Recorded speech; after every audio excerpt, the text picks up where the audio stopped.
Ağıllı adamın sinəsi onun sirlərinin xəzinəsidir.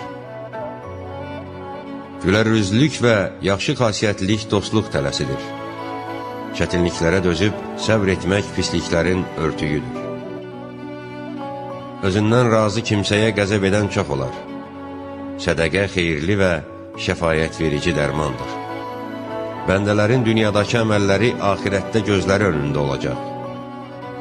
Dünya bir dəstəyə üz tutan zaman başqalarının yaxşılıqlarını müvəqqəti olaraq onlara verər.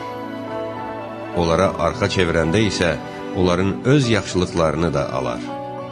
İnsanlarla elə qaynayıb qarışın və rəftar edin ki, əgər həmin halda ölsəniz, sizə ağlasınlar və əgər sağ qalsanız, sizinlə ünsiyyətdə olmağa can atsınlar. İnsanların ən acizi dost tapmaqda aciz olan kəsdir. Ondan da acizi isə qazandığı dostlardan birini itirən kəsdir. Nemətlərin nümunələri sizə çatanda şükrün azlığı ilə onun qalan hissəsini uzaqlaşdırmayın.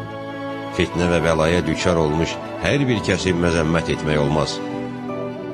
Hər kim arzusunun dalınca qaçaraq cilovunu buraxsa, ölüm onun ayağını sürüşdürər. Cömertlərin səhv və xətalarından keçin.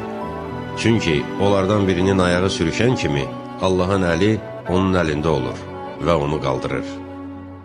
Qorxu ziyanla yoldaşdır və utancaqlıq ümidsizliyə birləşikdir. Fürsət ötəri bulud kimi keçir. Buna görə də gözəl fürsətləri əldən çıxarmayın. Zülmə məruz qalanın dadına çatmaq və qəmcini şad etmək böyük günahların kəffarələrindəndir.